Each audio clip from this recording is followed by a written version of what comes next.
بسم اللہ الرحمن الرحیم۔ السلام علیکم۔ آواز HD کے پلیٹ فارم سے ہم آپ کی خدمت میں حاضر ہیں۔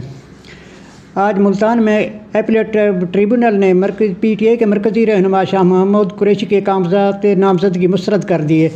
پہلے RO کی طرف سے ان کے کاغذات مسترد کیے گئے تھے، جس کے بعد وہ اپیلیٹ ٹریبونل میں اپیل کے لیے گئے تھے، جہاں آج ان کے کاغذات وہاں سے بھی مسترد کر دیے گئے۔ اپیلیٹ ٹریبونل بینچ کے جج سردار محمد سرفراز ڈوگر نے فیصلہ سنایا۔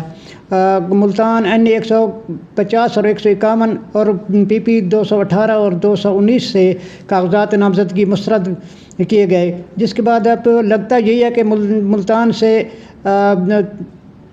تحریک انصاف کے لیے خاصی مشکلات پیدا ہو گئیں اور مسلم لیگ نون اور استحکام پارٹی کے لیے ملتان میں راہ ہموار ہو گئی ہے۔ تاہم ٹریبونل نے زین قریشی اور مہربانوں کی اپیلیں منظور کر لی اور ان کو الیکشن لڑنے کی اجازت دے دی گئی ہے۔ بہرحال یہ بہت بڑا ایک دھچکا چاہے تحریک انصاف کے لیے اور تازہ ہوا کا جھونکا ہے مسلم لیگ نون اور استحکام پارٹی کے لیے کہ PTI کے مرکزی رہنما شاہ محمود قریشی کے کاغذات مسترد کر دیے گئے ہیں ٹریبونل بینچ کی طرف، اپیلیٹ ٹریبونل کی طرف سے۔ تو اب ظاہر سی بات ہے وہ سپریم کورٹ میں اس فیصلے کے خلاف جائیں گے۔ دیکھیں اب ان کی قسمت کا فیصلہ سپریم کورٹ ہی کرے گی کہ ان کو اجازت دیتی ہے یا وہ اس ٹریبونل کا فیصلہ برقرار رکھتی ہے۔ اور اس کے علاوہ ہم آپ کو یہ بھی بتاتے چلیں کہ محکمہ موسمیات نے جو ابھی اپنی اعلامیہ جاری کیا ہے کہ انہوں نے کہا کہ بعض سوشل میڈیا پہ یہ افواہیں پھیلائی جا رہی ہیں کہ 12 جنوری سے 15 جنوری تک سردی کا 100 سالہ ریکارڈ جو ہے وہ ٹوٹ جائے گا۔ تو محکمہ موسمیات نے کہا کہ ہم اس خبر کی تردید کرتے ہیں، ایسی کوئی بات نہیں ہے، یہ سوشل میڈیا پہ بے بنیاد خبریں چلائی جا رہی ہیں اور عوام سے کہا گیا کہ ایسی خبروں پہ کوئی توجہ نہ دیں۔ اور دوسری طرف مریم نواز کے لیے اچھی خبر کہ ان کے جو کاغذات نامزدگی PP 80 سرگودا سے منظور کیے گئے تھے، اس کے خلاف اپیل جو تھی وہ بھی آج خارج کر دی گئی۔ تو مریم نواز کو اصل میں نون لیگ جو ہے وہ پنجاب کا وزیر اعلیٰ بنانا چاہتی ہے، اور مریم نواز دیکھیں اب وزیر اعلیٰ بنتی ہیں یا کیا ان کی قسمت کا فیصلہ ہوتا ہے۔ بہرحال آج ان کی اپیل کے خلاف جو درخواست تھی وہ خارج کر دی گئی ہے۔ تو اب مریم نواز PP 80 سرگودا سے الیکشن لڑنے کے لیے اہل ہو گئی ہیں۔ تو دیکھتے ہیں اب مسلم لیگ نون نواز شریف کو تو اپنا وزیر اعظم اور مریم نواز کو ملک کے سب سے بڑے صوبے پنجاب کا وزیر اعلیٰ بنانا چاہتی ہے۔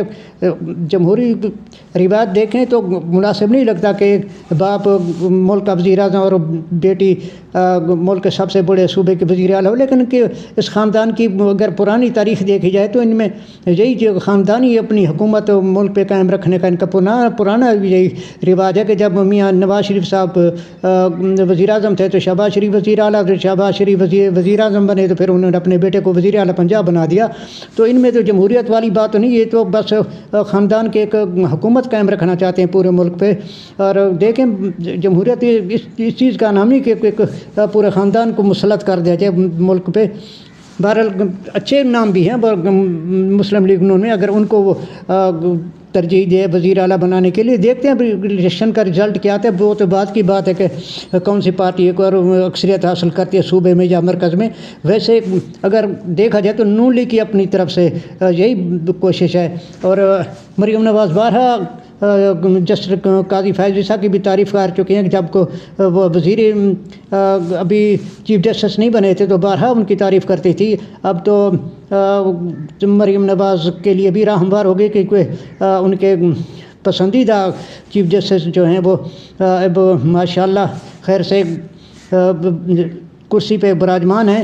تو اب ظاہر سی بات ہے جو نااہلی کا جو فیصلہ ہوا تھا 5 سالہ، وہ بھی اب میرے خیال میں تو یہی ہوگا کہ نواز شریف کو بحال کر دیا جائے گا۔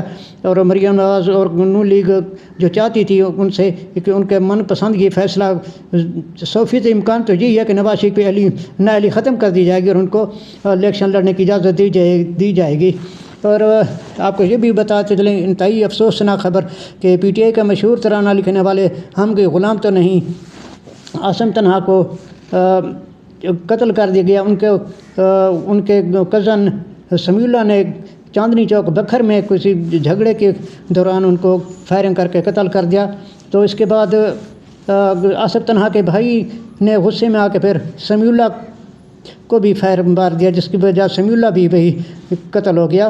مرحوم نے سرائیکی، اردو، پنجابی اور کئی زبانوں میں گیت لکھے، ان کی کئی کتابیں بھی شائع ہوئیں۔ ہم HD کے پلیٹ فارم سے ان کے قتل کی شدید مذمت کرتے ہیں۔ ہم اللہ سے دعا کرتے ہیں کہ اللہ تعالیٰ مرحوم کی مغفرت فرمائے، ان کو جنت الفردوس میں اعلیٰ مقام عطا فرمائے اور ان کے اہل خانہ کو صبر عطا فرمائے۔ ہم عاصم تنہا کے اہل خانہ سے اظہار تعزیت کرتے ہیں۔